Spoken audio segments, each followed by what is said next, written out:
ကျွန်တော်ဒီချိန်တွေကတကယ်ပဲပြစ်ချနိုင်ခဲ့သလားရရင်တစည်းပျက်စီးသွားတာကရရင်ဝယ်လို့ရရင်ရရင်မှာပါသွားတဲ့လေရင်မောင်းတဲ့သူတွေရဲ့တံမိုးကြတော့တံမိုးဖြတ်လို့မရဘူးဗျဒီတိုက်ပွဲထဲမှာနင်တို့စစ်ခွေးတွေအတီးပြုတ်ပေးမှာငါတို့ကအောင်ပွဲကိုခံတဲ့လူတွေမဟုတ်ဘူးဆိုတာမှတ်ထားဟောကျွန်တော်ပြောမယ် NUG ကိုမကြိုက်တာတကြောင်လက်ရှိဖြစ်နေတာဒီမြန်မာနိုင်ငံရဲ့အချုပ်ချမြေပုံကိုထန်စီကိုတိုးကာနေတာအိန္ဒိယကအဲ့ဒါကိုသူတို့ကပြောတယ်ဆိုတော့လက်ရှိစစ်တပ်ထောက်ခံတဲ့အတိုင်းဝိုင်းဟာနော်သူတို့ကဘာလာပြောလဲဆိုတဲ့ပုံစံမျိုးဖြစ်နေရဲဆက်ဒါနဲ့လှီးပြီးတော့တက်ဖြတ်ခဲ့တဲ့ကျွန်တော်တို့ပြည်သူ့ကာကွယ်ရေးတပ်ဖွဲ့ဝင်10ဦးရဲ့ဖြစ်အမှန်ကိုဖော်ထုတ်ပြသမှာဖြစ်ပါတယ်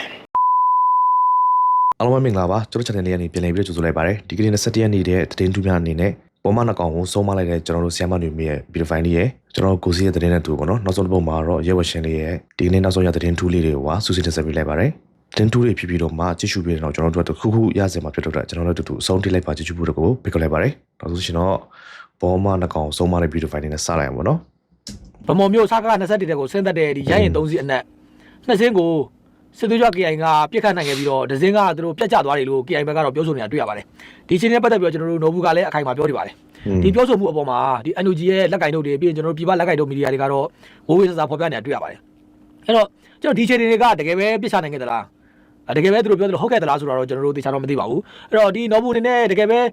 ဲပြစ်ချနိုင်ခဲ့တယ်ဆိုရင်ခင်ဗျားအနေနဲ့ကျွန်တော်ဓာတ်ပုံထုတ်ပြပါဓာတ်ပုံထုတ်ပြပါအဲ့တော့ဒီဘယ်နေရာမှာသူတို့ပြစ်ချနိုင်ခဲ့လို့ရရင်ကြားတယ်ပေါ့ဗျာဓာတ်ပုံမှာထုတ်ပြလိုက်ပါ3စီးကစစ်ကူလာပို့ပါတယ်ဒီနေ့တက်ကနေပြီးလာပို့တဲ့အချိန်မှာသူတို့ဘက်ကပြစ်လိုက်တယ်ပေါ့နော်ပြစ်လိုက်တဲ့ခါမှာ3စီးစနစ်တွေက2စီးကိုသူတို့ပြစ်တာထိသွားတယ်ပေါ့အဲ့ဒါဘယ်သူကပြောလဲဆိုတော့နော်ဘူးကပြောတာပြစ်တယ်ဆိုပြီးဒီနေ့တော်တော်လေးအောင်ပွဲခံတယ်ဗျကျွန်တော်ပြောရင်တော့ပြစ်ချခံရတာလားရာသီဥတုနဲ့သူကသူပြက်ကြတာလားပြစ်ချတယ်ဆိုတော့လည်းဘာနဲ့ပြစ်တာလဲပြစ်ချတယ်ဆိုရင်ပြစ်တဲ့လက်နက်အမျိုးအစားဖော်ပြနိုင်မှုလို့ရဟိ2စီးပြစ်ချခံရပါတယ်ဆိုတော့သတင်းကလည်းနိုင်ငံတကာတိုင်းမှာတော်တော်ပြန့်သွားတယ်ပြန့်သွားတဲ့အခါကျတော့တိုင်ဦးတန်တိုင်းကလည်းမေးကြမြန်းကြတယ်ရဟိပြစ်ချခံရတယ်လို့ကြားတယ်လွန်ခဲ့တဲ့တနာရီခွဲလောက်ထိရတော့ not confirm လို့ပြောလိုက်တယ်အခုထိငါတီးပြလို့မရသေးဘူးအဲ့လိုပြောလိုက်တယ်သူပြောပြီးတော့နိုင်ဘက်လောက်ကြားကြအောင် confirm ထိုက်ရတယ် video file တစ်ဖိုင်ကချင် media တွေမှာတက်လာတယ်အဲ့ဒါလေခုနရရင်ပြတ်ကြပြီးတော့ပေါ့နော်ရရင်မှုတွေကွယ်လွန်နေတဲ့ဗာလေ video file လေးတွေကျွန်တော်တွေ့ရတယ်ဆိုတော့ကြည့်ရတာတော့သူတို့နော်ဘူးလို့အုပ်စုတော့အဲ့ video ရပါပြီလို့ကျွန်တော်မြင်ကျွန်တော်ရုပ်သံကြည့်တဲ့အချိန်ဒီပိုင်းထဲမှာပဲဟိုမှာလည်းအဲ့ video file ကိုဝေစားခင်ဗျားတို့မြင်ရလိမ့်မယ်လို့ကျွန်တော်ယူဆပါတယ်ရရင်တစည်းပျက်စီးသွားတာကရရင်ဝယ်လို့ရရင်ရရင်မှာပါသွားတဲ့လေရင်မောင်းတဲ့သူတွေရဲ့တံမိုးကြတော့တံမိုးဖြတ်လို့မရဘူးဗျဘာလို့ဆိုတော့ pilot တယောက်ဖြစ်လာဖို့ကတဲစုနဲ့ချီပြီးပြုစုပြောထောင်ရတာမတော်တဆလေးတစ်ခုကြောင့်ကွယ်လွန်သွားတဲ့ခါကျတိတ်နှမျောဖို့ကောင်းပါတယ်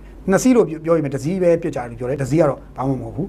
းနော်ဘူးတို့ကလိုရတဲ့ပုံပြောသလားတော့ကျွန်တော်မသိဘူးအခုဒီမှာစာကလေးကောင်းလို့ပြောတဲ့အတိုင်းပဲသူကဘယ်တော့မှစကားပြောလိုက်ပြီဆိုလို့ရှိရင်တမူထူချပြီးသူပြောတတ်တယ်ဆိုတော့အခုဒီထဲမှာဘူမိုကြီးနော်ဘူးကိုလည်းသူဘာပြောလဲနော်ဘူးတဲ့ပြောရေးဆိုခွင့်ရှိတဲ့ဘူမိုကြီးနော်ဘူးကိုသူတို့အမြဲတမ်းနော်ဘူးလို့ခေါ်တာအခုကြော်မျိုးမြင့်လဲအဲ့လိုခေါ်တယ်ကျွန်တော်ထင်တာကတော့သူတို့အမေတွေကိုမယူပဲလို့များနော်အဲ့လိုပြောသလားတော့မသိဘူးဆိုတော့အခုဘူမိုကြီးနော်ဘူးမှာအခုဒီဗမော်မှာရဟရင်3စီးလာတယ်2စီးကိုပြစ်ချတယ်လို့ပြောတဲ့ဥစ္စာကိုအခုစာကလေးကောင်းကတော့ဓာတ်ပုံပြပေါ့နော်ဓာတ်ပုံပြမှာပဲယုံမေဆိုတဲ့ပုံစံနင့်တို့ယုံဖို့တက်တယ်ပြဆရာမလို့ဘူးနင့်တို့ပိုတိပါတဲ့ခွေးအကောင်ဘလောက်ရော့သွားတယ်လဲဆိုတာကိုကြည့်ချင်းအဖြစ်နင့်တို့သိနိုင်တယ်ကျတော့တက်တယ်ပြမှာမဟုတ်ဘူးကျတော့ KIA တွေဟာဒီနေ့ဒီအချိန်အထိဖန်ထားတဲ့စစ်တုံးပန်တလောက်ရှိတယ်လို့ကျမတို့တစ်ခေါက်မှမပြဘူး KIA နဲ့ပူပေါင်းတော်လာရဲတွေပေါင်းပြီးမှတိုက်ခိုက်တဲ့အတွက်ကြောင့်ပူပေါင်း PDF တွေဘက်ကနေမှထုတ်ပြန်လာတဲ့အတွက်ကြောင့်ဒါအခုအများပြည်သူတွေကဘလောက်ထိလက်နက်တွေရရှိတယ်ဆိုတာကိုသိရတယ်နော်ဒါပေမဲ့ဒီနေ့ဒီအချိန်တွေကျမတို့3ပန်းတွေကိုပြလည်းမရှိဘူးဒီစာကလေးကောင်းကတော့သူတို့ကိုယုံစေချင်နေဆိုလို့ရှိရင်တပ်ပုံပြပါနော်ဒီတိုက်ပွဲထဲမှာနင်တို့စစ်ခွေးတွေငါတို့ဘလောက်တတ်လိုက်ပါတယ်ဆိုမှတက်တယ်ပြမဲ့အချိန်မဟုတ်ဘူးငါတို့ရဲ့ရည်ရွယ်ချက်တွေခွေးဘလောက်တေးသွားတယ်လဲဆိုတာငါတို့သိဖို့ပဲနင်တို့ခွေးတွေသိစရာအကြောင်းကိုမရှိတာနော်ဘောငုံကြုံမျိုးမင်းလဲဗာပြောလေဆိုတော့အခုအချိန်ထိ तू ကတော့ကျွန်တော် KIA တွေပြစ်ချတယ်ဆိုတာကိုတော့ तू မယုံဘူးအခုအချိန်ထိ तू မယုံဘူးရဟရင်စီးကိုပြစ်ချတယ်ဆိုတာတရင်တွေပြက်နှက်နေပေမဲ့သူတို့ရဲ့ဒီလေရင်ခေါင်းတွေတေးသွားတဲ့ဗီဒီယိုအသေးစိတ်ကတော့မထွက်လာဘူးဒါပေမဲ့ညနေပိုင်းကျတော့အကုန်ထွက်လာခဲ့တယ်အခုဒီဥစ္စာနဲ့ပတ်သက်ပြီးတော့ဗီဒီယိုတော်တော်လေးကိုရင်နားထောင်ကြည့်အောင်နော်မယူဆရာမရှိတော့အကုန်လုံးပြတ်ကုန်ပြီမလူတည်တဲ့ဟာတွေရောအကုန်လုံးကိုလည်းမီးလောင်နေတော့အဲ့မှာပုံတည်နေတဲ့ဟာကလူတွေကြီးပဲမချခက်အဲ့တော့3ပွန်းပေါ်မျိုးတက်အောင်ဘောငုံကြုံမျိုးမင်းကလေရင်ပြက်ချပြီးမီးလောင်သွားတဲ့ဗီဒီယိုကိုတွေ့တယ်ပြီးတော့အဲ့နဘေးနားမှာ3ပွင့်ဘူးမြို့ထက်အောင်တေးနေတာလဲသူတွေ့နေပြီဒါကြောင့်မို့ပဲသူကတော့လေရင်ပြက်ချတယ်လို့အတိပြုတယ်ဒါပေမဲ့နော် KIA တွေပြစ်ချတယ်လို့သူလက်မခံဘူးဆိုတော့ KIA တွေပြစ်ချတယ်ဆိုလို့ရှိရင်တော့နော်ဘာနဲ့ပြစ်ချတယ်လဲဘာလက်နဲ့ပြစ်တယ်လဲဆိုတာပြပါတဲ့ကျွန်တော် KIA တွေဘာနဲ့ပြစ်တယ်လဲဆိုတာခဏတော့ငါပြောသလိုငါတို့ကဒါနဲ့ပြစ်ပါတယ်လို့နင်တို့ကိုလက်နဲ့ပြရအောင်နင်တို့ကငါတို့ရဲ့သတင်းပို့ဌာနလားနင်တို့ကိုငါတို့ကပြပြမှအတီးပြုတ်ရဲ့အမပဲနင်တို့လက်ခံတာမလက်ခံတာအရေးမကြီးဘူး ငါတို့လုံနိုင်တယ်လားမလုံနိုင်ဘူးလားဆိုကို့အချင်းနဲ့ကိုသိဖို့ပဲရေးကြည့်တာနော်ဒီလေရင်ကိုငါတို့တနတ်နဲ့မပြစ်ဘူးလေးကွာနဲ့ပြစ်ထည့်လိုက်တာဟုတ်ပြီနော်ဆိုတော့ငါတို့လေးကွာနဲ့ပြစ်လိုက်တာလို့ကြာသွားတယ်လို့ပဲလက်ခံလိုက်ဒါဆိုရှင်းသွားပြီပေါက်ချင်နဲ့ပေါက်မယ်အရေးကြီးတာဟာနင်တို့စစ်ခွေးတွေရဲ့လေရင်ပြုတ်ကျသွားဖို့ရေးကြီးတယ်နင်တို့ခွေးမတာပေါ်သွားဖို့ပဲရေးကြီးတယ်ဒီတိုက်ပွဲထဲမှာနင်တို့စစ်ခွေးတွေအတီးပြုတ်ပေးမှငါတို့ကအောင်ပွဲကိုခံတဲ့လူတွေမဟုတ်ဘူးဆိုတာမှတ်ထားနော်စစ်ခွေးတွေကတော့ရရအပြစ်ခတ်ရက်ဆဲကိုဒီမေလ31ရက်နေ့အထိလှုပ်ထားတယ်လို့ပြောပေမဲ့နေ့တိုင်းသူတို့လေရင်နဲ့ပုံကျဲတယ်နေ့တိုင်း drone တွေနဲ့ကျတော့ KIA တွေကိုတိုက်ခိုက်နေတာဖြစ်တယ်ဒါပေမဲ့ကြွအမြဲတမ်းပြောသလိုဘမောဟာ Telegram မှာနိုင်တယ်စစ်ခွေးဘောမတွေနဲ့ဘောငုံတွေရဲ့ပါဇက်ထဲမှာအမြဲတမ်းနိုင်နေတယ်ဒါပေမဲ့လက်တွေ့မှာတော့အခုမြင်ပြီနော်ဆိုတော့တိတ်မပြောချင်ဘူး KAD နဲ့ပူပေါင်းတော်လာရဲတွေကတော့လက်တွေ့ပဲပြတတ်တယ်နော်ဆိုတော့အခုဒီ MI17 သူ့ရဲ့ဈေးနှုန်းကဘယ်လောက်ရှိတယ်လဲဆိုတော့နော်အစားစားရှိတယ်အညံ့စားကနေအကောင်စားပြီးလို့ရှိရင်ဘယ်နဲ့ထုတ်တယ်လဲဆိုတဲ့ပုံမှာမူတည်ပြီးမှဈေးနှုန်းရှိတယ်လို့ပြောတယ်ဆိုတော့အခုကျွန်မ online ကနေရှာကြည့်တဲ့အခါမှာဘယ်နဲ့ထုတ်တယ်လဲဆိုတဲ့ပုံမှာမူတည်ပြီးမှ4 million ကနေမှ10.5 million အထိဈေးနှုန်းရှိတယ်လို့ပြောတယ်ဆိုတော့နစည်းဆိုရင်တော့เนาะအနည်းဆုံးကတော့ million 20ဝန်းကျင်ကတော့စစ်ခွေးတွေရှုံးသွားပြီတကယ်ဆိုလို့ရှိရင်တော့ကျွန်တော်တို့ပြည်သူတွေရဲ့ပတ်စံပါပဲเนาะဆိုတော့အခုဒီလိုမျိုးလေရင်နစည်းလည်းဖြတ်ချလိုက်ရောကျွန်တော်တဲ့ပိုးပြီးမှဝမ်းတာတဲ့ပြည်သူရှိတယ်ကျွန်တော်ဗီဒီယိုကြည့်ရအောင်เนาะ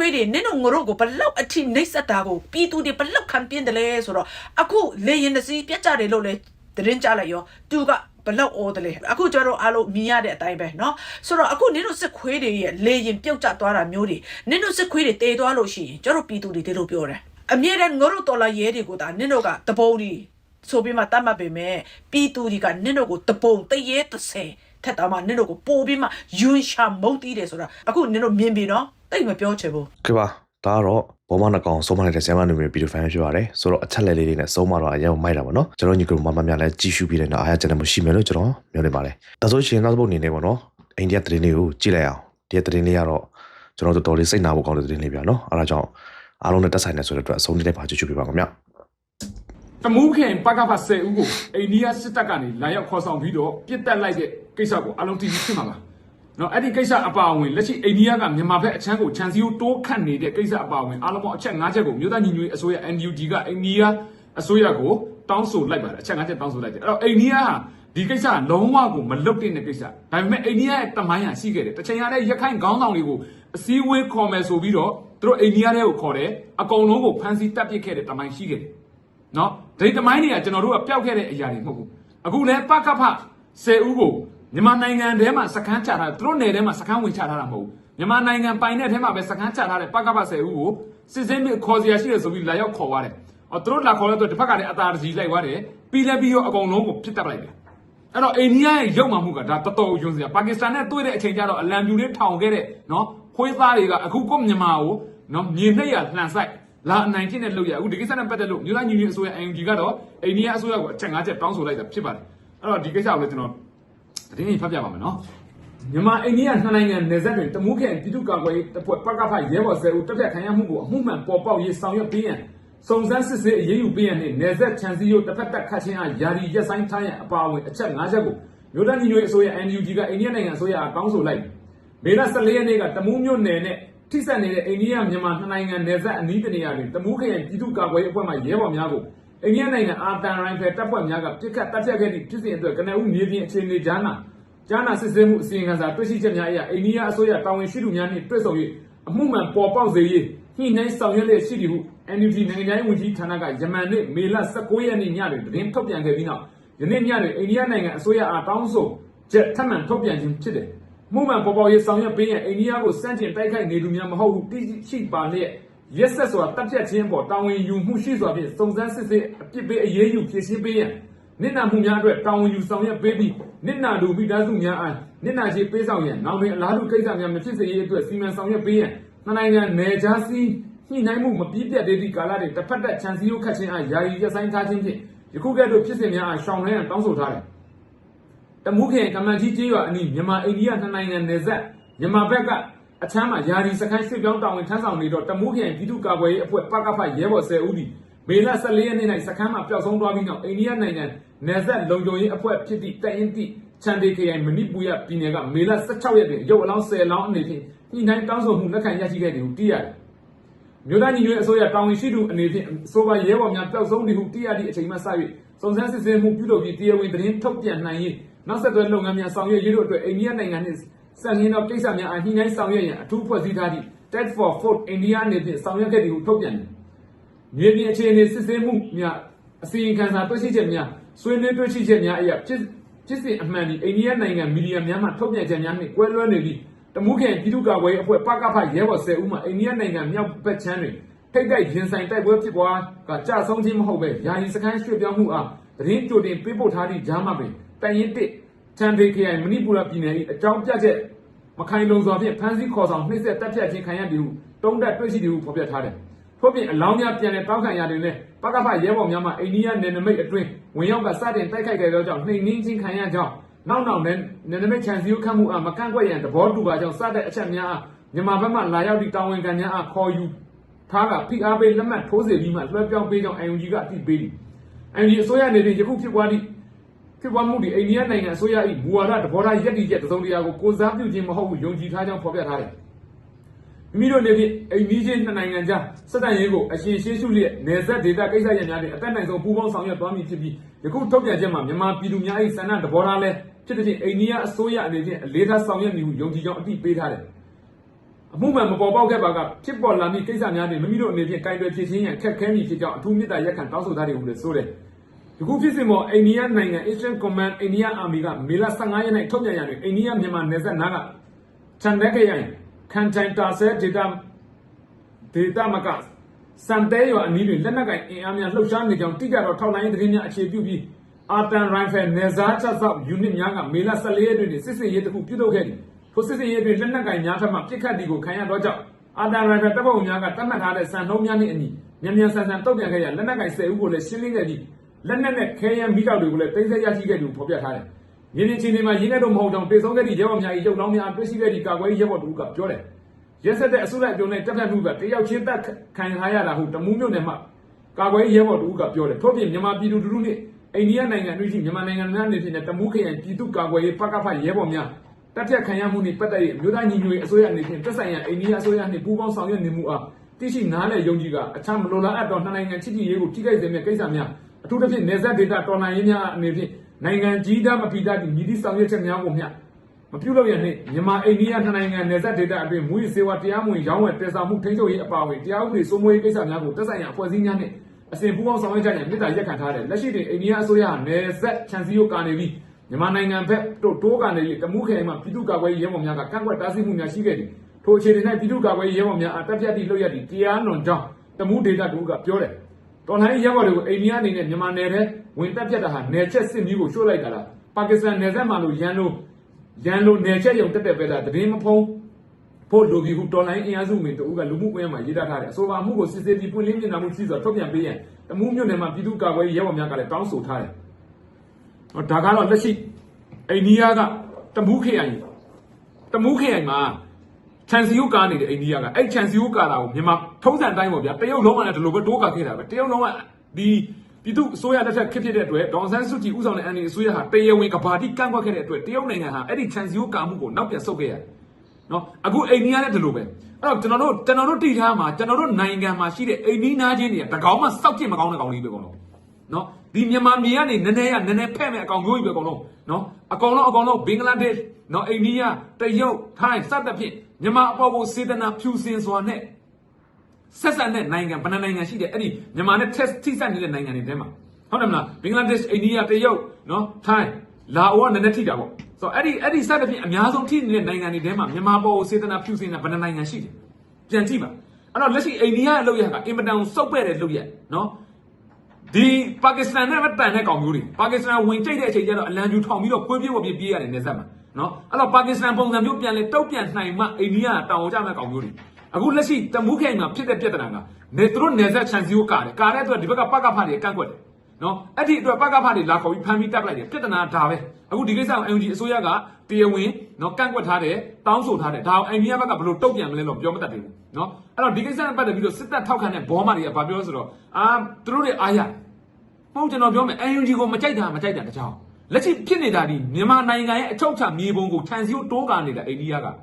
အဲ့ဒါကိုသူတို့ကပြောတယ်ဆိုတော့လက်ရှိစစ်တပ်ထောက်ခံတဲ့အတိုင်းဝိုင်းဟာနော်သူတို့ကဘာလာပြောလဲဆိုတဲ့ပုံစံမျိုးဖြစ်နေအဲ့တော့ကျွန်တော်တို့တိုင်းပြည်မှာခရင်းကပြောသလိုတကယ်တိုင်းပြည်ပေါ်ကိုစေတနာရှိတာလားစစ်တပ်ပေါ်ကိုစေတနာရှိတာလားပြည်သူပေါ်ကိုစေတနာရှိတာလားစစ်ဗိုလ်ချုပ်တွေပေါ်ကိုစေတနာရှိတာလားအဲ့ဒါအပြည့်ရှင်းနေတယ်နော်ဒါပေမဲ့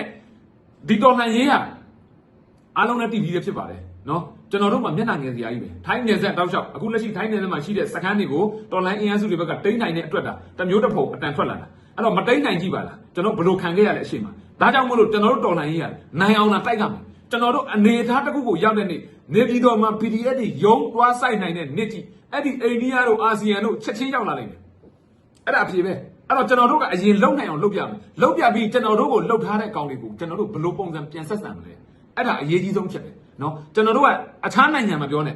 အခုတဘောကိုဒေတာမှာနော်စကိုင်းတိုင်းမှာရှိတဲ့ဗန်မြို့နယ်ဒီမြို့နယ်မှာရှိတဲ့လုပ်ငန်းရှင်တွေတယောက်မှတော်လှန်ရေးကိုထောက်ပံ့ထားဘူးโอเคကောင်းပြီတော်လှန်ရေးအောင်မြင်နေအဲ့တောက်ခွက်တွေလာခဲ့ကျွန်တော်ပြက်ပြက်သားသားပြောလို့ရတယ်အဲ့တဘောပဲဟုတ်တယ်မလားဘယ်တိုင်းဘယ်ဌာနဘယ်မြို့နယ်တော်လှန်ရေးနဲ့ပတ်သက်လို့တော့ ARD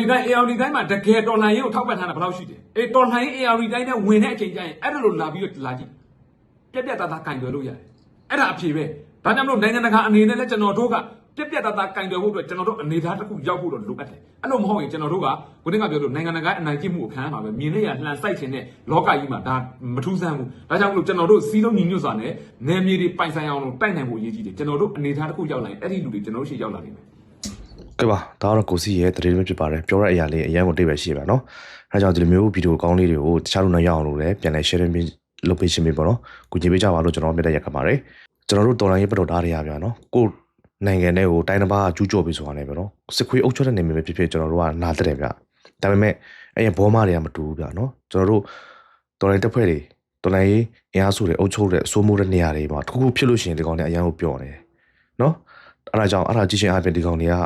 ပြောမှဆိုရင်ဒီကောင်တွေနှလုံးသားကမပြည့်စုံဘူးဗျနော်ကျွန်တော်တို့တော့မပြည့်စုံဘူးအဲ့ဒါကြောင့်ဒီကောင်တွေဘွားကလည်းဘောမဖြစ်နေရတာနော်ဆိုတော့ထွေထူးတို့ပြောကြမလို့ဗျာကျွန်တော်ပြောချင်တာကတော့ကျွန်တော်တို့စီစီလုံးနဲ့ရှိပေးပါကျွန်တော်တို့တော်လိုင်းရေးတွေကိုတတဲဝင်ဆက်လက်ပြီးတော့ပါဝင်ပေးကြပါလို့ကျွန်တော်မြတ်တရက်ခတ်ပါတယ်ဗောနော်ဆိုတော့ကျွန်တော်တို့ဒီရဲ့တည်င်းတို့ကြည့်ပြီးနောက်တစ်ခုရမယ်လို့လည်းကျွန်တော်မျှော်လင့်သလိုနောက်ဆုံးတစ်ပုတ်ကိုကျွန်တော်ကြည့်လိုက်ရပါတော့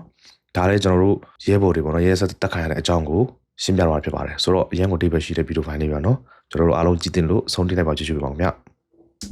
ကျွန်တော်ဒီနေ့တင်ပြဖော်ထုတ်သွားမှာကအိန္ဒိယစစ်တပ်ကရဲဆက်ဒါနဲ့လှီးပြီးတော့တပ်ဖြတ်ခဲ့တဲ့ကျွန်တော်တို့ပြည်သူ့ကာကွယ်ရေးတပ်ဖွဲ့ဝင်10ဦးရဲ့ဖြစ်အမှန်ကိုဖော်ထုတ်ပြသမှာဖြစ်ပါတယ်။ကျွန်တော်ရဲ့ဗီဒီယိုဆုံးထိဝင်ကြည့်ရှုဖို့အလုံးကိုရေးကြည့်ပါတယ်။ဒီကာလဟာကျွန်တော်နိုင်ငံတွင်းမတတ်မှုတွေအခွင့်အရေးယူပြီးတော့ဒါနေဆက်စီးမြင်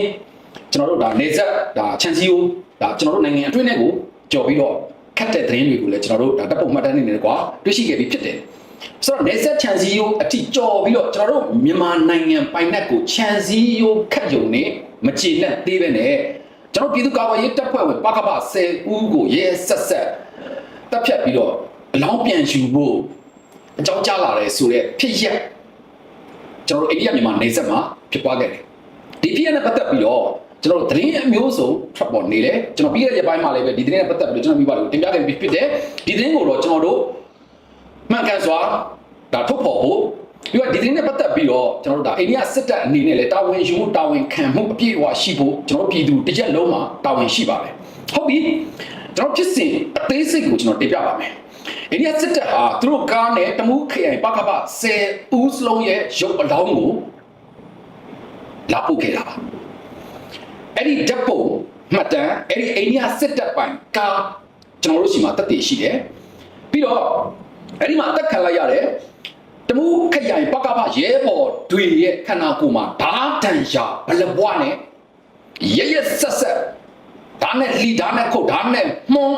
းနှိမ့်ဆက်ညှဉ်းပန်းတပ်ဖြတ်ခဲ့တဲ့ပြည့်စိုးကြီးကိုကျွန်တော်တို့မြင်တွေ့နိုင်လောက်အောင်ကိုသူရဲ့ရုပ်လောင်းမှာကျွန်တော်တို့ထင်ရှားစွာတက်တည်နေတော့ရရှိထားတာပါဖြစ်စဉ်မှာတော့အိန္ဒိယအာတန်ရိုင်ဖယ်တပ် အိန္ဒိယလီဒန်နဲ့ပြောမယ်ဆိုရင်အာဆန်လို့အတန်ထွက်ပါတယ်အဲ့ဒီအာဆန်ရိုင်ဖယ်တက်ကတပ်ဖွဲ့ဝင်တွေဟာကျွန်တော်ပြည်သူ့ကာကွယ်ရေးပကဖကျွန်တော်စကန်တီသူတို့တွေကလာကြည့်ပြီးတော့ပြန်သွားပါတယ်အဲ့ဒါကမေလ23ရက်နေ့နနက်7:00 နာရီမှာပါမေလ23ရက်နေ့ညနေ3:00 နာရီမှာကျွန်တော်တို့ပကဖရဲ့ကန်တဲကိုတမူးခရိုင်ဒါတဝင်ကန်ဝင်ရောက်စကားပြောခဲ့ပါတယ်ပြီးတော့မေလ23ရက်နေ့ညနေ6:30မှာကျွန်တော်တို့ပြည်သူ့ကာကွယ်ရေးတပ်ဖွဲ့ဝင်ပကဖတွေကိုအဲ့ဒီစကန်တဲမှာပဲအိန္ဒိယတပ်ဖွဲ့ဝင်တွေအာတန်ရိုင်ဖယ်တက်ကနေပြီးတော့ဝင်ရောက်ဖမ်းဆီးခဲ့တာဖြစ်ပါတယ်ဒီဖမ်းဆီးမှုကိုအဲ့ဒီမှာစစ်ဘေးရှောင်နေတဲ့ကျွန်တော်တို့စစ်ဘေးရှောင်မိသားစုဝင်တွေကမျက်မြင်ကိုတွေ့မြင်ခဲ့ရတာဖြစ်ပါတယ်ဟုတ်ပြီမေလ14ရက်နေ့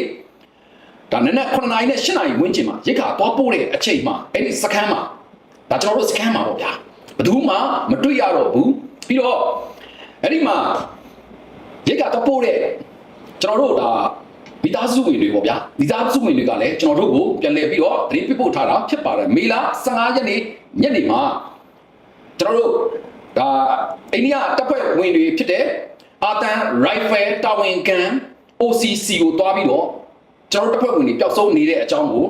ဒါသူတို့ကိုတွားပြီးတော့မေးမြန်းခဲ့ပါတယ်ဒါကိုသူတို့ကလက်ခံပဲနဲ့ဒါမလို့တော့လည်းကျွန်တော်မိပါတယ်သူတို့ကငင်းစံတာလည်းမဟုတ်ဘူးတွားပြီးတော့မိမစုံတန်းတာကိုလက်မခံပဲနဲ့အပြန်အလှန်အချင်းများတဲ့အခြေအနေတစ်ခုထိဖြစ်ပွားခဲ့တယ်လို့ကျွန်တော်တို့ပြန်လည်သိရှိထားရပါတယ်ပြီးတော့မေလ16ရက်နေ့နနက်9:00 နာရီခွဲမှာကျွန်တော်ပြည်သူ့ကာကွယ်ရေးတပ်ဖွဲ့ဝင်ပကဖရဲဘော်10 ဦးရဲ့ဓာတ်ပေါ်ဒီတွေကိုတေယူဖို့အာတန်ရိုင်ဖယ်တက်ကနေပြီးတော့ခရိုင်ပကဖထံအကြောင်းကြားခဲ့ပါတယ်အဲ့ဒီအကြောင်းကြားပြီးတော့အာတန်ကျွန်တော်အိန္ဒိယစစ်တပ်ကားနဲ့အဲ့ဒီအလောင်းတွေကိုစုပြုံတင်ပြီးတော့လာပို့သွားတာဖြစ်တယ်ပြီးတော့ဒီရဲဘော်အလောင်းတွေကိုတော့ကျွန်တော်တို့အဲ့ဒီနေ့ညနေ3:00 နာရီမှာပဲအားလုံးကိုမိတင်ကြိုခဲ့ပါတယ်ဆိုတော့ကျွန်တော်တင်ပြခဲ့တဲ့အကြောင်းအရာတွေမှာနေဆွဲအချိန်တွေနဲ့လက်ရှိကျွန်တော်တို့နိုင်ငံဧရိယာအတွင်းထဲမှာရှိနေတယ်ကျွန်တော်တို့ပြည်သူ့ကာကွယ်ရေးပကဖစခန်းတဲ့အထိလာရောက်သွားတဲ့အချက်လက်တွေကိုကျွန်တော်မိပါတွေ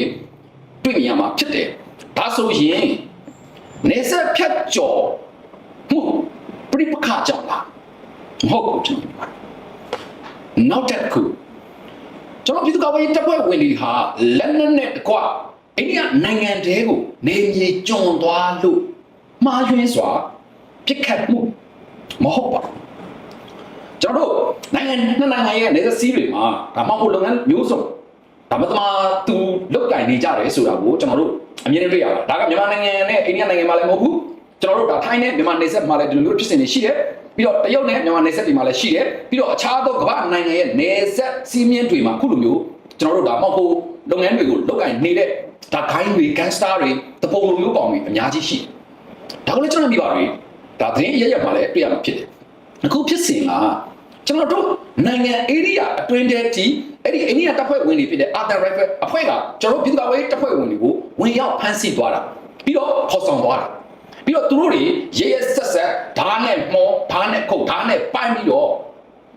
10 ဦးလုံးကိုရဲဆက်ဆက်တပ်ဖြတ်ခဲ့တာဖြစ်တယ်ဒါကကျွန်တော်စကန်အတွင်းထဲမှာဖြစ်ခဲ့တဲ့ဖြစ်စဉ်ကိုကျွန်တော်မိဘတွေကိုတင်ပြခဲ့တာဖြစ်ပါတယ်ဟုတ်ပြီလက်ရှိချိန်ထိကျွန်တော်လက်နက်တွေပြန်မရသေးဘူးဒါနဲ့ပတ်သက်ပြီးတော့ဒါအိန္ဒိယအစိုးရအိန္ဒိယဒါတပ်ဖွဲ့ဝင်တွေအိန္ဒိယစစ်တပ်အနေနဲ့ဒါကိုဘလို့တာဝန်ယူတာဝန်ခံဖြည့်ရှင်းသွားမလဲဆိုတာကိုကျွန်တော် NUG မြို့သားညီညွတ်ရေးအစိုးရနဲ့ကျွန်တော်တို့ပြည်သူ့ကာကွယ်ရေးတပ်ဖွဲ့ဝင်ပကဖပူးပေါင်းပြီးတော့လှုပ်ဆောင်နေစေရှိတယ်လို့ထုတ်ပြန်ကြေညာချက်မှာတွေ့ရတယ်ဟုတ်ပြီဒါဆိုရင်တော့ NUG ရဲ့ထုတ်ပြန်ကြေညာချက်ကိုကျွန်တော်ဖတ်ပြပေးပါမယ်စကိုင်းတိုင်းဒေသကြီးတမူးခရိုင်ကမ်းမကြီးအနီးမှာမြန်မာအိန္ဒိယနှစ်နိုင်ငံနယ်စပ်မြန်မာဘက်အချမ်းမှာယာယီစခန်းရွှေ့ပြောင်းတာဝန်ထမ်းဆောင်နေတဲ့တမူးခရိုင်ပြည်သူ့ကာကွယ်ရေးတပ်ဖွဲ့ပကဖ10 ဦးစလုံးဟာ14ရက်5လ2025မှာစခန်းမှာပျောက်ဆုံးသွားတယ်။အိန္ဒိယနယ်စပ်လူမျိုးရေးတပ်ဖွဲ့ဖြစ်တဲ့အာဆန်ရိုင်ဖယ်တရင်1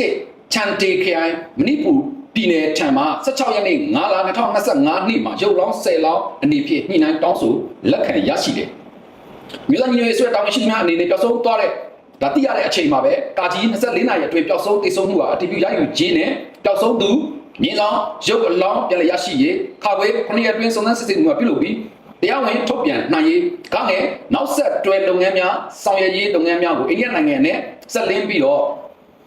ကိစ္စအရရများကိုညီတိုင်းဆောင်ရွက်ရန်အထူးဖွဲ့စည်းထားတဲ့ Task Force for India အနေဖြင့်ဆောင်ရွက်ခဲ့ပြီးကနဦးမြေပြင်အခြေအနေကြားနာစစ်ဆေးမှုအစီရင်ခံတွေ့ရှိချက်များရအိန္ဒိယအစိုးရတာဝန်ရှိသူများနဲ့တွေ့ဆုံပြီးတော့မှုမှန်ပေါ်ပေါက်စေရန်ညီတိုင်းဆောင်ရွက်လျက်ရှိသည်တော့မြေပြင်အခြေအနေစစ်ဆေးမှုများအစီရင်ခံစာတွေ့ရှိချက်များဆွေးနွေးတွေ့ရှိချက်များအရာဖြစ်စဉ်အမှန်သည်အိန္ဒိယနိုင်ငံမီဒီယာများမှထုတ်ပြန်ကြေညာချက်နဲ့ကွဲလွဲနေပြီးတမှုခရိုင်ပြည်သူ့ကာကွယ်ရေးတပ်ဖွဲ့ဝင်ပကဖ10ဦးမှအိန္ဒိယနိုင်ငံဘက်ချမ်းတွင်ထိတ်တိုက်ရင်ဆိုင်တိုက်ပွဲဖြစ်ပွားကကြာဆုံးခြင်းမဟုတ်ပဲယာယီရွှေ့ပြောင်းဒါစက္ကန့်မှာကြိုတင်သတင်းပေးပို့ထားတဲ့ကြားကပဲအာဇန်ရိုင်ဖယ်တရင်တစ်ချန်ဒီခရိုင်မဏိပူပြည်နယ်ရဲ့အကြောင်းပြချက်မလုံလောက်စွာနဲ့ဖန်စီခေါ်ဆောင်နှိပ်စက်တပ်ဖြတ်ခဲ့ခြင်းလို့သုံးသပ်တွေ့ရှိရပါတယ်အလောင်းများပြန်လဲတောင်းယူရမှာလည်းပဲကာကြီးဘကပရဲဘော်များမှအိန္ဒိယနေနမိတ်အတွင်းဝင်ရောက်ကစတင်တိုက်ခိုက်သောကြောင့်နှိမ်နင်းခြင်းခံရကြောင်းခါဝေးနောက်နိုင်ငံနေနမိတ်ချန်စီယိုခတ်မှုအားမကန့်ကွက်ရန်သဘောတူညီပါကြောင်းစသည့်အချက်များဟာမြန်မာဘက်မှလာရောက်တဲ့တာဝန်ခံများကိုခေါ်ယူပြီးဖိအားပေးလက်မှတ်ထိုးစီပြီးမှလွှဲပြောင်းပေးခဲ့တာလို့သိရပါတယ်ကျွန်တော်တပ်ပေါ်ဒီတွေကိုသူတို့ကပြန်လည်လာယူခိုင်းတယ်ကျွန်တော်သွားယူတဲ့အချိန်မှာသူတို့လိုချင်တဲ့သဘောတူညီချက်တွေကိုဖိအားပေးပြီးတော့သူတို့ကျင့်တဲ့အထိလက်မှတ်ထိုးပြီးတော့မှကျွန်တော်တို့ရဲဘော်တွေတပ်ပေါ်ဒီကိုပြန်လည်လွှဲပြောင်းပေးခဲ့တာလို့တွေ့ရမှာဖြစ်ပါတယ်၄စစ်စစ်တွေ့ရှိချက်များအပေါ်အခြေခံရဲ့အိန္ဒိယနိုင်ငံအစိုးရအားအောက်ဖို့ပြမှာအချက်များနဲ့အခုသဘောထားထုတ်ပြန်ချက်နဲ့အတူတောင်းဆိုလိုက်ပါသည်ကာကြီးအမှုမှန်ပေါ်ပေါက်ရေးဆောင်ရွက်ပေးရန်ခါဝေးအိန္ဒိယကိုစန့်ကျင်တိုက်ခိုက်နေသူများမဟုတ်ဘူးသိရှိပါရဲ့ရက်ဆက်စွာတပ်ဖြတ်မှုပေါ်တာဝန်ယူမှုရှိစွာဖြင့်စုံစမ်းစစ်ဆေးပြပေးအရေးယူဖြည့်ရှင်းပေးရန်ကငယ်နစ်နာမှုများအတွက်တာဝန်ယူဆောင်ရွက်ပေးပြီးနစ်နာသူမိသားစုများအားနစ်နာကြီးပေးဆောင်ရန်နာကြီးနောင်နဲ့လာတို့ကိစ္စချက်များမဖြစ်စေရန်အတွက်စီမံဆောင်ရွက်ပေးရန်ငါနှစ်နိုင်ငံနေခြားစီညှိနှိုင်းမှုမပြီးပြတ်သေးသည့်ကာလတွင်တစ်ဖက်သက်ချန်စီကိုခတ်ခြင်းအားယာယီရက်ဆိုင်ထားခြင်းဖြင့်ယခုကဲ့သို့ဖြစ်စဉ်များအားရှောင်လွှဲရန်ငါအမျိုးသားညီညွတ်ရေးအစိုးရအနေဖြင့်အခုဖြစ်ပွားမှုသည်အိန္ဒိယနိုင်ငံအစိုးရ၏မူဝါဒသဘောထားယက်တီချက်စုံတရားကိုကိုစားပြုခြင်းမဟုတ်ဘူးယုံကြည်ပါကြောင်းမိမိတို့အနေဖြင့်ရခိုင်ပေးဖို့ထုတ်ပြန်ထားသည့်မိမိတို့ရဲ့မူဝါဒအတိုင်းအိန္ဒိချင်းနှစ်နိုင်ငံအကြားဆက်ဆံရေးကိုအရှိရှေ့ရှုလျက်နေဆက်ဒေတာကိစ္စရပ်များတွင်တက်နိုင်ဆုံးပူးပေါင်းဆောင်ရွက်သွားမည်ဖြစ်ပါကြောင်းအခုထုတ်ပြန်ချက်မှာမြန်မာပြည်သူတရက်လုံးရဲ့စန္ဒသဘောထားလည်းဖြစ်တဲ့ဖြစ်အိန္ဒိယနိုင်ငံအစိုးရအနေဖြင့်အလေးထားဆောင်ရွက်မည်ဟုယုံကြည်ပါကြောင်းနှင့်အမှုမှန်မပေါ်ပေါက်ခဲ့ပါကဖြစ်ပေါ်လာမည့်ကိစ္စများတွင်မိတို့အနေဖြင့်ကိုင်တွယ်ဖြစ်ရှင်းရန်ခက်ခဲမည်ဖြစ်ပါကြောင်းအထူးမေတ္တာရက်ခံတောင်းဆိုအပ်ပါသည်လို့အန်ယူဂျီမြို့သားညိုရေးအစိုးရကထုတ်ပြန်ကြေညာတောင်းဆိုခဲ့တာဖြစ်တယ်။ဒါကကျွန်တော်တော်လန်တော့အစိုးရတရက်အနေနဲ့သူရဲ့ထုတ်ပြန်ကြေညာချက်ပါ။သူရဲ့ထုတ်ပြန်ကြေညာချက်မှာလည်းပဲကျွန်တော်ပြည်သူလူထုရဲ့သဘောထားဆန္ဒဖြစ်တဲ့အတွက်အိန္ဒိယနိုင်ငံအစိုးရအနေနဲ့အလေးထားဆောင်ရွက်သွားမယ်လို့ယုံကြည်တယ်လို့လည်းပါရှိတယ်။ဒီထုတ်ပြန်ချက်မှာလည်းပဲကျွန်တော်အရှိကဒါစကန်တွင်းထဲမှာမြေပြင်အခြေအနေမှာဖြစ်ပေါ်ခဲ့တဲ့အဖြစ်ပြက်တွေနဲ့ထပ်တူကြနေတယ်ဆိုတာကိုလည်းကျွန်တော်မိဘတွေတွေ့မြင်ရမှာဖြစ်တယ်ဟုတ်ပြီဒီဖြစ်စဉ်နဲ့ပတ်သက်ပြီးတော့ကျွန်တော်တို့နိုင်ငံတစ်နိုင်ငံလုံးမှာရှိတယ်ကျွန်တော်ပြည်သူတစ်ချက်လုံးမှာလွန်စွာခံပြင်းဒေါသထွက်နေကြတာပါအိမ်တွင်းကခွေးအကိုက်ခံရတာထက်ပြပကခွေးပါဝင်ရောက်အကိုက်ခံရတဲ့အခြေအနေမှာကျွန်တော်တို့ပြည်သူအားလုံးကမချိတင်ခဲခံစားနေရတာဖြစ်တယ်ဒီဒေါ်လာရေးတစ်ရက်လုံးမှာကျွန်တော်တို့ပြည်သူလူထုရဲ့စံနာဖြစ်တယ်ဒါကိုလည်းပဲတစ်ကမ္ဘာလုံးကသိရှိခဲ့ပြီဖြစ်တယ်ဒါကိုလက်ရှိအချိန်မှာကျွန်တော်တို့ပြည်တွင်းမညီမတက်တဲ့အခြေအနေတွေကိုအခွင့်အရေးယူပြီးတော့နိုင်ထက်စီးနှင်းလုပ်မယ်ဆိုရင်အိန္ဒိယနိုင်ငံရဲ့ဒါဆိုရတရက်ရဲ့ဂုဏ်သိက္ခာအလွန်အင်မတန်ညှိုးနှံနိုင်တယ်ပြီးတော့ဒါမှယွန်းစွာတပ်ဖွဲ့ဝင်ချင်းချင်းပြစ်ခတ်မှုမဟုတ်ဘူးဆိုတာကိုလည်းပဲသူတို့ညင်းလို့မရတဲ့အချက်လက်တွေကျွန်တော်တို့မှာရှိတယ်ဒါကိုတစ်ကမ္ဘာလုံးသိဖို့လိုတယ်ဒါကြောင့်ကျွန်တော်ရဲ့ဗီဒီယိုကိုဒါ copy ယူတော့တော့အခြားသောလူ့ကွန်ရက် social စာမျက်နှာပေါ်မှာတော့ကျွန်တော်ဒီပါတွေ share ပေးဖို့ကျွန်တော်ညှောင်းလိုက်တယ်ဟုတ်ပြီဒီလိုမျိုးဖြစ်ရဲ့စိုးမျိုးဟာအလုံးအင်တန်စိတ်နဲ့ချမ်းမြေ့စရာအခြေအနေပါ ကျွန်တော်ပြည်သူကမွေးဖွားလိုက်တဲ့ကျွန်တော်ပြည်သူကဝေးတပ်ဖွဲ့ဝင်10ဦးကိုကျွန်တော်တို့နိုင်ငံ area အထက်ထိဝင်ရောက်ဖမ်းဆီးပြီးတော့ဒါညှဉ်းပန်းနှိပ်စက်တဲ့ဓာတ်တန်ရဘလဘွားနဲ့ရုပ်ပြတ်ဆင်းပြတ်ဖြစ်နေတဲ့ body တွေကိုကျွန်တော်နိုင်ငံကိုသူတို့ရဲ့အိန္ဒိယတပ်ပိုင်စစ်တပ်ပိုင်ကားနဲ့နေဆက်အထိလာပို့တာကျွန်တော်တို့လာယူဖို့ကိုလည်းသူတို့ကသတင်းပို့ပြီးတော့ကျွန်တော်တို့သွားယူတဲ့အချိန်မှာကျွန်တော်တို့ရဲ့တာဝန်ခံကိုသူတို့လိုချင်တဲ့အချက်လက်တွေအတိုင်းဒါအတင်းကျပ်ပြအားပေးလက်မှတ်ထိုးခိုင်းခဲ့တာကိုလည်းကျွန်တော်တို့ပြရမှာဖြစ်တယ်ဒါလူကြီးလူကောင်းစံတဲ့လုပ်ရမဟုတ်ဘူးဒါဂုံတိတ်ခါရှိတဲ့ရုပ်ဝန်းတစ်ခုရဲ့လုပ်ရမဟုတ်ဘူးဆိုတာကိုကျွန်တော်တို့အားလုံးထင်ရှားစွာတွေ့ရမှာဖြစ်ပါတယ်ဒါကြောင့်ဒါကျွန်တော်တို့အိန္ဒိယစစ်တပ်အာသန်ရိုင်ဖယ်တပ်ဖွဲ့ကရေဆက်ညှဉ်းပန်းနှိပ်စက်ပြီးတော့ကျွန်တော်တို့အစုလိုက်အပြုံလိုက်တပ်ဖြတ်လိုက်တဲ့ဖြစ်ရတဲ့ပတ်သက်ပြီးတော့ကျွန်တော်မိသားစုဝင်တွေရဲ့ဘော်ဒါမှတ်ချက်တွေကိုလည်းကျွန်တော်သိချင်ပါတယ်ဒါဟာကျွန်တော်နိုင်ငံကိုလက်ရှိလူတော်လိုက်ရေးအတွက်ရုန်းကန်နေရတဲ့အခြေအနေလက်ရှိစစ်မဖြစ်နေတဲ့အခြေအနေတွေပြီးတော့ကျွန်တော်နိုင်ငံနေပါနေတဲ့အခြေမှာခွင့်ရယူပြီးတော့ကျွန်တော်ပြည်သူလူထုတရက်လုံးကိုပြည်သူလူထုတရက်လုံးရဲ့အသက်အိုးအိမ်စီးစိမ်ကိုချင်းချောက်လိုက်တာနဲ့လည်းတူတူဖြစ်ပါတယ်လက်ရှိချိန်မှာနယ်ဆက်စီမှာဒါကျွန်တော်နိုင်ငံတွင်းလေးကိုကြော်ပြီးတော့ခြံစည်းကိုခတ်နေတာတွေအဆောက်အဦတွေစောက်နေတာကိုလည်းကျွန်တော်တို့အားလုံးကသိရှိနေပြီဖြစ်ပါတယ်ဒါကြောင့်အိန္ဒိယအစိုးရတရက်အနေနဲ့အိန္ဒိယစစ်တပ်အနေနဲ့ပြီးတော့အာသန်ရိုင်ဖယ်တပ်ဖွဲ့ဝင်တွေအနေနဲ့ကျွန်တော်ပြည်သူလူထုခြေနဲ့သွားတဲ့အထိဘလိုမျိုးဆောင်ရွက်ပေးမလဲဆိုတာကိုကျွန်တော်တို့စောင့်ကြည့်ရင်းနဲ့ဒီနေ့ဗီဒီယိုကိုညီကုန်းချုပ်ပြစေကျေးဇူးအထူးတင်ရှိပါတယ်ကဲပါဒါတော့ရုပ်ရှင်တဲ့သတင်းသူတွေပဲဖြစ်ပါတယ်ပြောရတဲ့သတင်းလေးတွေကတော့ကျွန်တော်တို့စိတ်မကောင်းစရာလေးတွေဖြစ်လာပါတော့ဘာကြောင့်လဲဆိုတော့ကျွန်တော်တို့ရဲ့ရဲဘော်ပါနော်ရဲစစ်စစ်တက်ခံရတယ်ဗျာနော်အဲ့ဒါကြည်ရှားဖြစ်ကျွန်တော်လုံးဝစိတ်မကောင်းဖြစ်မိတယ်ဒါပေမဲ့ကျွန်တော်တို့